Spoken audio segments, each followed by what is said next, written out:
damaged my car. You've damaged our friend's car. Do you want to see it now or we drive through?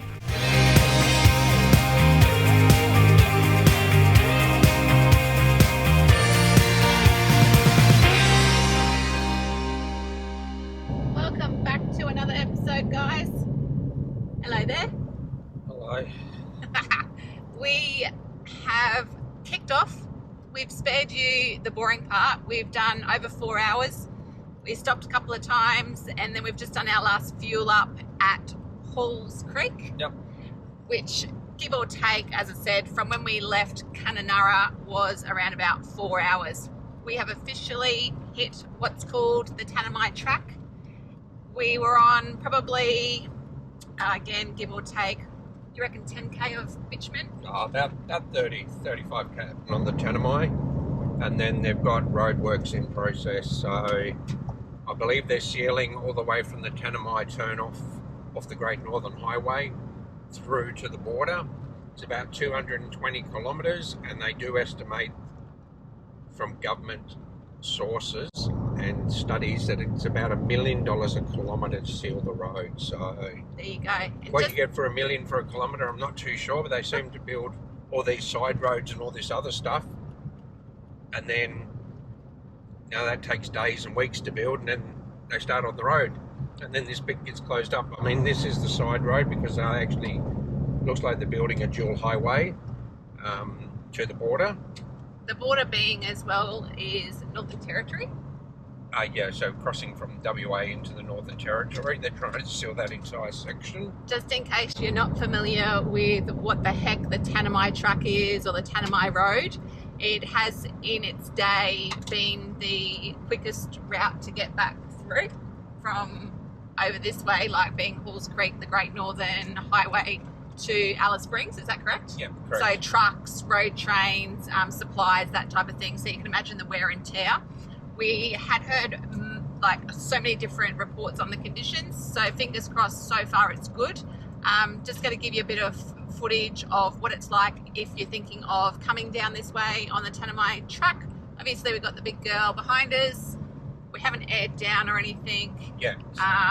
It's saying around about 40 to 60 on this road so far, and it's been great. So it looks like this has had some sort of treatment done before. If it's just the grader, it's really good. It's nice and smooth, but still you got to stay to the speed limits that they tell you. Yeah, that's it. Always drive to conditions. And I won't air down until we hit a little bit more, because what happens is on really good surfaces, you air down, your tyres overheat because the lack of air that's still in them, and you get a lot more contact to the ground. So the last thing you want to do is cook your tyres. They do degrade in extreme heat, and the last thing you want to do when you're out here is blow a tyre. Or blow 2 or 3 tyres. We'll just see how we go. So once we get to the rougher stuff, I'll air down there. That'll alleviate possibly really sharp punches as well, because you've got more traction. The tyre flexes a little bit more. We will keep you updated on the Tanami.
Travelling on the Tanami. Yep. We've kicked out probably another, 30, 40k. We did stop.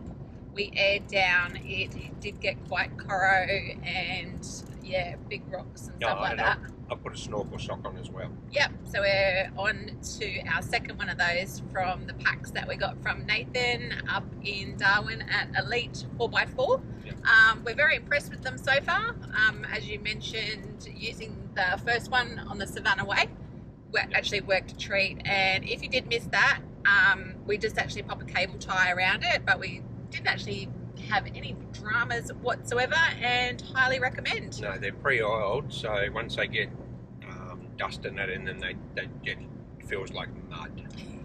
So it's doing its job. So I decided not to wash them because pre-oiled, they're too hard to wash. We'll just get a new pack. And yeah, I'd rather just like run a new one and that. So, but I'm only using them whilst we're on the dirt trails. Even though I'm staying behind people, so it's clear air, but it's just a precaution anyhow, because you get cars coming the other way. Yeah. For those guys that are out there, if you're on a dirt road, slow down. I said 40 to 50k, not too bad. A couple of sections we got up to about 65. We're not in a hurry, and as we always tell you guys, we drive to conditions, so that's all you can do. Again, we have stopped to air down, and on that stop I went in the van, checked everything was fine. So that's all you can do. If you feel that something might have moved, or you hear a sound or something, like we say, just stop. You're better off to stop, check it, and it be nothing, than have lost something or get damage. Yeah, and always keep, if you don't have tyre monitoring sensors, which we don't, Not yet anyway. It's always a good idea just to keep an eye on your tyres, especially the rear ones. So I usually tilt my mirrors down a little bit just so I've got a vision. Also feel for like, it's a bit hard in the soft, sloppy stuff, because that's what a flat tyre feels like, is a bit sloppy in that. Or you can actually hear the thup, thup, thup, thup, thup, thup, because it's getting flat or it's gone flat. So, and that's how I picked up on the one on the Savannah Way. I actually heard it going thump, thump, thump, thump, thump, because it had gone straight down flat.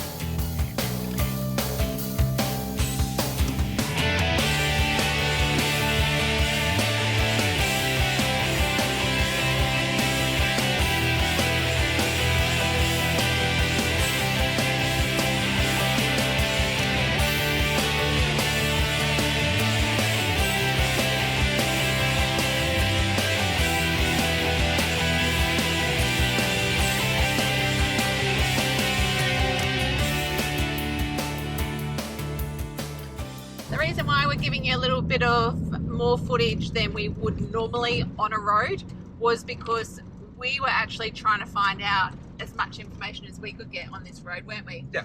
So it's not usually something that we do put up because some people feel that it is boring, and some people love it, because I have had people ask. Yeah. We were just saying before how wide the Tanami is. It actually got a little bit rough again, so we've just hooked in here down to the lower half. It's smooth as, there's a little bit more sand down here, and it's just so much more comfortable. You might think we're crazy being on this side of the road. We do have Roz and Dave up ahead, and we are on radio, so that's the only reason why we are on this side of the road.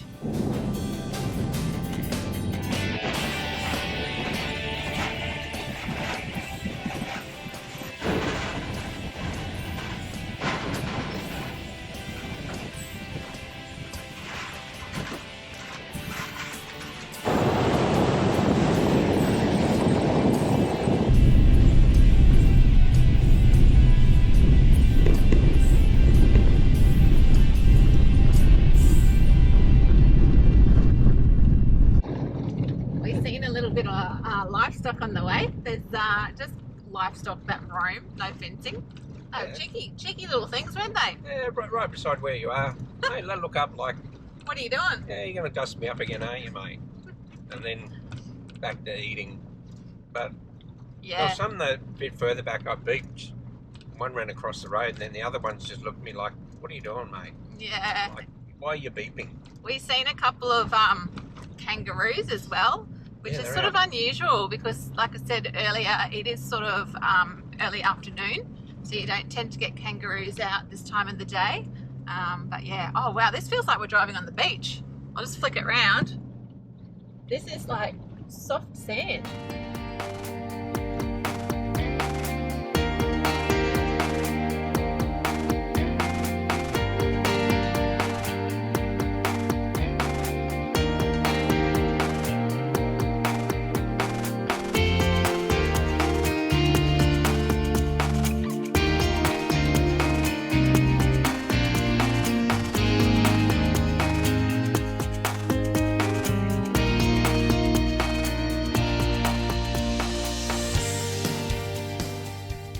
Oh dear, what's that?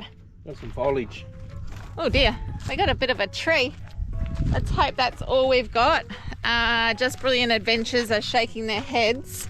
I don't know what's gone on with their van. Oh, I don't know. Let's go through first, babe. No, I'm so close. Let's do it. Do you want to see it now, or we drive through? No, let's look now. Oh no, we're good. We're good. I lost another bit of plant. Just put the steps down. Let's have a look. Oh no, we're good. We just lost the tissue box, which was nothing. Hey, shower door's fine. Look, fridge is fine, no problem. Microwave. Everything's fine, just a little bit of movement with the shoe boxes. Woo! I'm so excited. Yeah, you know what? I can deal with a little bit of my plant falling out of here. So that's okay. All right, close the big girl up.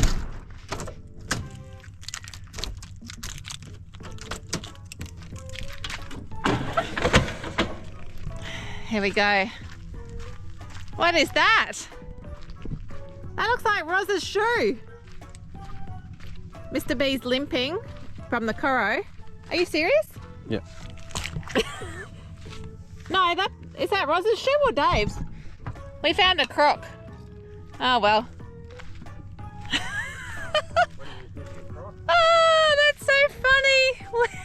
Not sure how many kilometers we've got to go, but yeah, we'll keep you updated.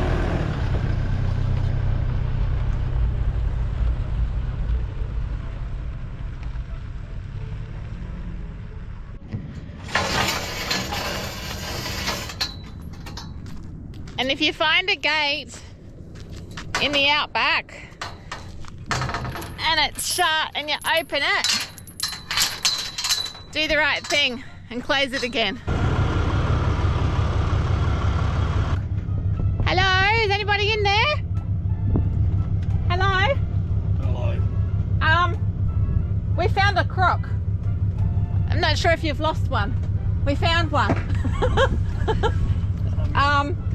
With the camera? If you want. I'll better be polite and take my shoes off.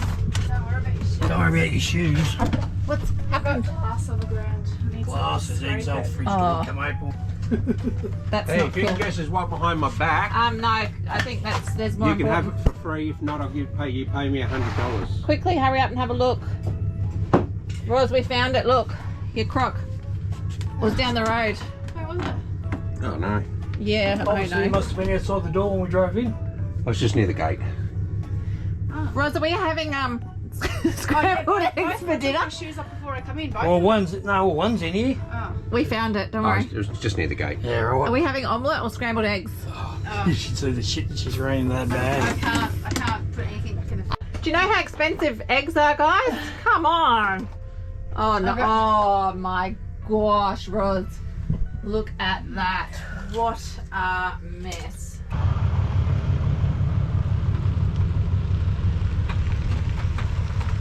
We're on the move again. It's really upsetting when that happens too. It's not good, and it can happen. And you can have all the things in place for it to be precautions and stuff, and sometimes it just happens. Yeah, so I think we found a bump. it doesn't matter what you do. Sometimes these things are just going to happen as well. So you've got to be prepared sometimes when you do Tanami and Unundata and Gibb Road, that you're going to end up with either some minor or some major damage. Yep. There's no and ifs or buts. You're not going to go through without sustaining. If you do, let me know in the comments. Yeah. And don't just make up stories, because we know things break. Yeah, so I'm not saying everything you're like going to write your van off. Some people have. Yeah. It's all to do with, I'm not saying Dave and Roz don't drive to the conditions, because they do. And they've got, you know, all the suspension and everything that's for off-road. But sometimes your van, it just hits a bump the wrong way and, you know, your fridge door can come open. The first time we went to do our way, we had everything in the fridge and everything was at the door. We've learned a lot since the early days with the fridge. And if you haven't heard me say this one before, with your fridge door, do not overload it, because what happens when you overload your fridge door, the weight on it will push down a little bit, even if it doesn't look like it does. And if you hit a bump, boom, she'll open, unless you've got your extra straps on. I did learn the hard way, but we've done a lot of kilometres since then.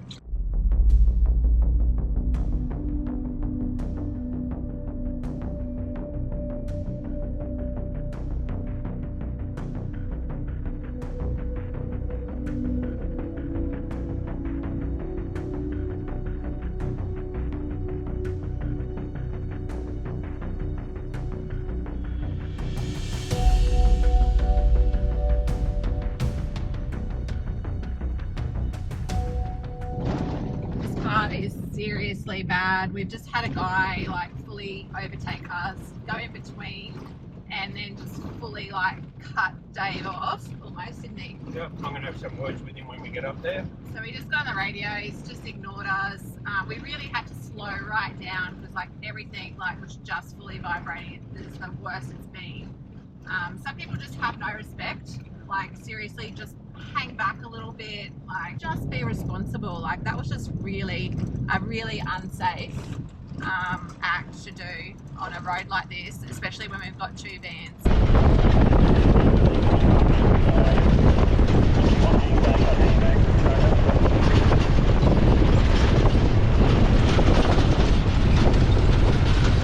This part is absolutely horrendous. It just keeps going and going.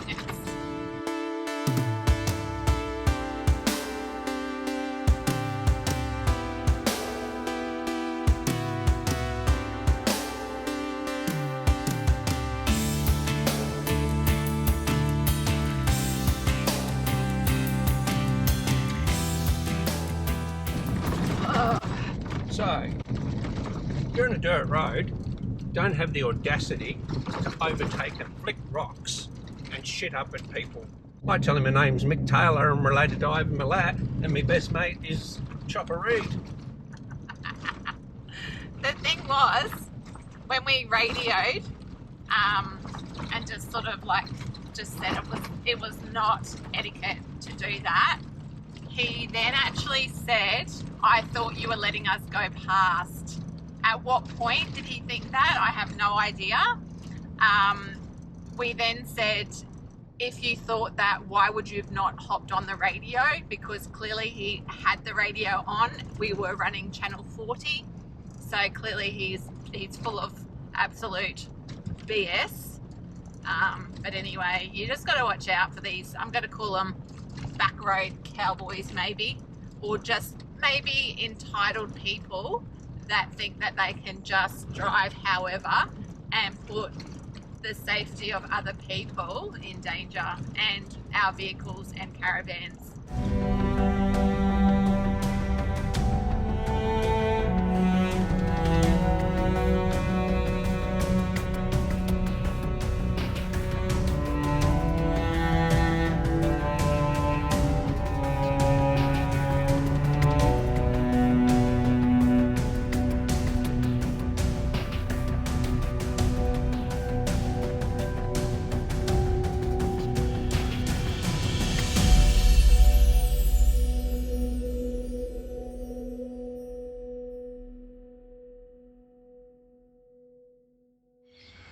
I say it at the end of every single video that we post. When out there, please always be safe. But clearly, a lot of people in their own lives aren't practicing safety when they're out there on the roads travelling. So, heading along the Tanami Track, 2 big instances. We turned off to head towards Wolf Creek Crater, and we were following Just Brilliant Adventures at a fairly, I'm going to say, safe distance, enough to brake and avoid potholes and corrugation. So we were kicking up a lot of dust. Like, I'm saying, if I'd have backed off probably 100 metres, 200 metres, I wouldn't have been able to see the vehicle in front of us. There was that much dust coming up as Coro. But we're only doing about 40. Still so much dust. It was more like bull dust just getting kicked up. We had 2 complete idiots who decided that was the perfect place to overtake us. It was wide. The track is just wide enough for a couple of cars. But I was also dodging potholes, rocks, as well as corrugation, and these idiots didn't even think to at least radio. We, on that stage, was scanning all channels. Radio to say, hey, we're coming up behind you, we're going to overtake. Nah, just barreled straight past. I had rocks, dust, all kicked up at the car. I've got stone chips on the front of the car. I've got a small window, I'm going to say crack, but it hasn't split yet, in the front windscreen. All because some idiot thought he was entitled enough to overtake at probably the most dangerous part of the track. And it does say, next 20 kilometres, no overtaking. So I said on the radio, in case they were listening to channels, we'll have a chat when we get to where we're going, mate. His other mate obviously decided that it was probably not best to overtake at that stage. They've been listening to the channel and just didn't want to chat. He went past Dave and did the same thing, flicked up stones, and then basically we had to back down to probably about 5k an hour. And when you're on Coro, that's so bloody harsh. You back right off and you get it more. So we got there. He pulled up, I pulled up behind him, got out of the car. First thing his wife does, gets the phone out, starts filming. I'm happy with you filming me. And I asked him, mate, how long have you ever been driving on dirt roads? I've been doing it all my life. So what was your thought behind overtaking us during that part? Dangerous. You've damaged my car, you've damaged our friend's car, and if I'd had to swerve at the last moment, you know, I didn't see you until you were right beside me. If I had to swerve at the last moment for A, an animal, B, a big rock, or C, a pothole, I'd have gone straight into the side of him. Could have killed him, could have killed us, you know, rolled the van, anything. All because he wanted to get there 2 minutes before we did. Why? I don't know. So, going back to it, yep, got out of the car, walked over towards him, wife gets out, starts filming me. I'm happy for her to film me. Her reasoning was behind it, I thought you were going to bash my husband. Well, if I was going to do that, I said to her, I wouldn't have got out of the car and walked over here calmly, started chatting to you. I said I would have run over and just headbutted him. But you can film as much as you want. It's a public place. We don't have laws in Australia where you can't film in public places. Private's different, but public you can film as much as you want, and I'm happy for you to film me. It just shows how much of a Karen you actually are.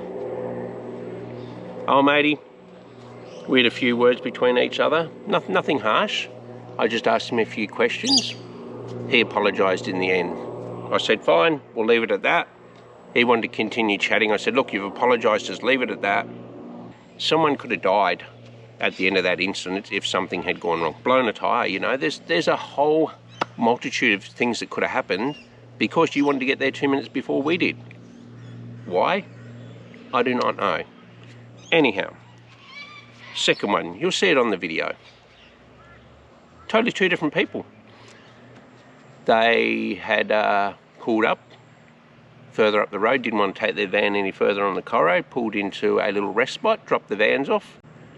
Obviously were following us. decided exactly the same thing. Hey, let's overtake them when we're on the max Coro and there's dust and everything everywhere.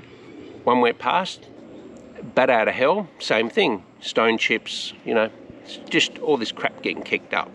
You know, I've worked hard over my life to buy nice things. I like to keep nice things fairly nice. I don't like to have stone chips all over my bonnet and stuff like that. It looks shitty. Anyhow, you've got to expect some of that though when you're on Outback roads.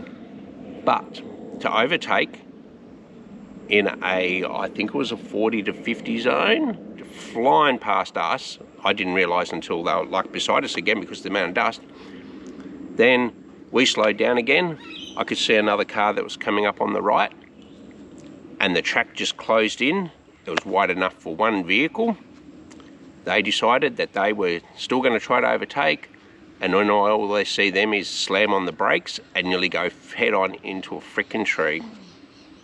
So scary. Why? Because you want to try to get past us to make up 2 minutes time.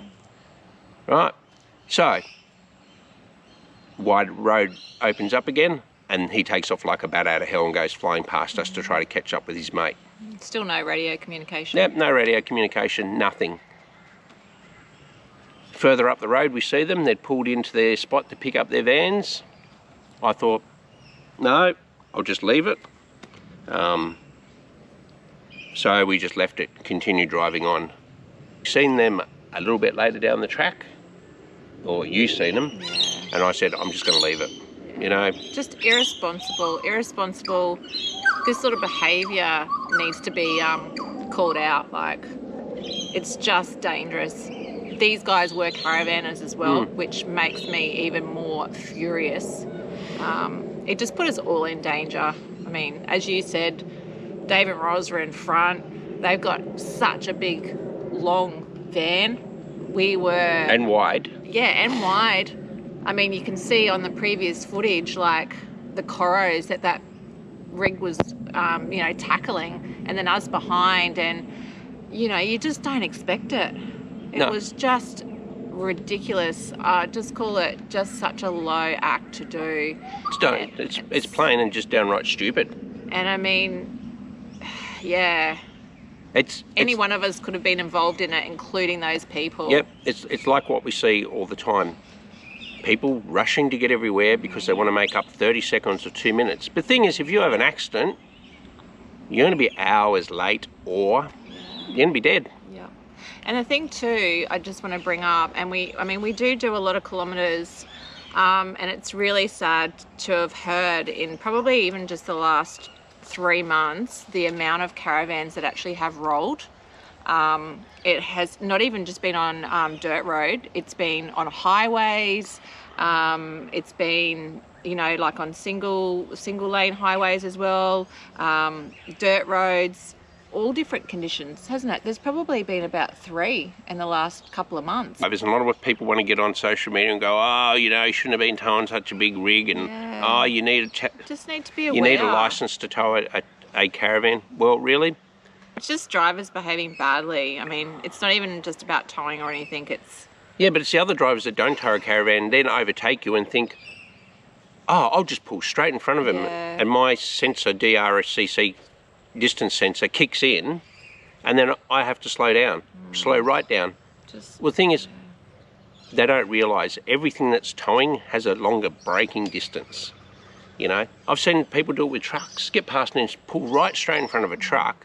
And we're talking road trains that need at least 500, 600, 700 metres if they've got to reef on brakes and slow down. Absolutely. To actually pull that up. And people just want to be idiots out there. I mean, we've said it so many episodes too about the radio. Get a bloody radio. If you're going to go out there and travel, get a bloody radio. And turn it on. Like, put it on a channel 40. Put it on a channel... Or 40 scan. Probably, yeah, scan. Scan if you want to be in convoy with your mates. Put it on scan, because then that way you can hear the interaction from whatever channel is around you. And let you know what channel that's been broadcast on so you can go back and chat to them. And it would have been nice for those people that were coming up behind us to say, hey guys, we're coming down. Is there anything... They didn't even know whether there was another car coming the other way. Absolutely. because of the amount of dust that was being kicked up. So it could have been a head-on.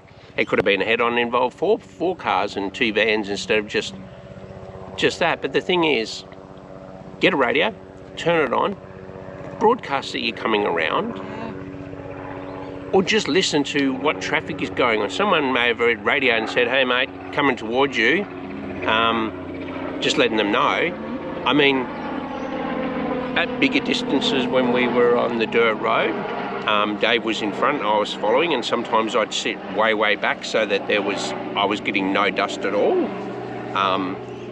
as well. And Dave would say, hey mate, car coming, you know, all good, so I can pull over to the left a bit further. Or a dip, the oopty-doos as I call them. Yep. So we sort of know. So it's communication, not just for our convoy, for other people that may be around us. And you know what, we are always quick to be on there to help anybody. Yep. But the thing is, I also had it because there were other sections where people were doing the right thing and would say, hey mate, just coming up behind you, is it all clear in front? And I go, yep, not a problem. And then I'd radio Dave and go, hey mate, I've got a car coming up behind you. Just to let him know that there was a car behind him that was possibly going to overtake, just to give him a bit more situational awareness of what's going on. Because then, he's the lead vehicle. He can see if this car's coming the other way and say to old matey, hey mate, you good to go? Or, hey mate, there's a truck, there's a car coming, just give it, you know, 50 seconds, give it a couple of minutes and I'll radio you back, which is what we did. We did it on the sealed roads. We also did it with a fair heap of trucks. We'll radio them on the truck, say, hey mate, if you're heading this way, we're behind you with a blue van. Just give us a hoy when it's safe to go round. And most of the truckies are really good though, yep. Same as You've had a problem with a truckie actually? No, so coming back on some sealed roads, just to reiterate about the truckies, one came up behind me, I said, hey mate, when you're ready to go round, all good, I'll just back her off as soon as you're out. Yep, no problems. He's on a deadline, I wasn't, he hooked in. Then at another truckie, I said the same thing, and he's like, mate, I'm happy to sit on 95 behind you as well. You know, because sometimes when you're going up hills, they slow right down, and sometimes they don't want to, you know, overtake and then realise there's a big hill coming, and then they've got a whole heap of traffic. So most of them are, I'd say 95% of them are pretty good. Yeah. But yeah. We're all out there to get where we're going safe. I guess that's the point. Yeah, and 2 minutes isn't going to break your deadline. If you need those 2 minutes, leave early. Yeah. Like in the military, 5 minutes before the 5 minutes, you get there 10 minutes early. Not a problem. But remember, everyone is trying to get to a destination. We're trying to all do the same thing out there, get from point A to point B in the safest and timeless fashion. Some people go slower, some people go faster, but you've got to take into account you doing something stupid can take someone else's life.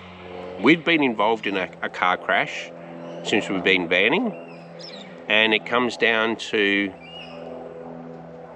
I don't even want to go through it. No, I wouldn't want anyone. Lack of attention, driving. I even see it now. People still on their phones, driving along, texting on their phones.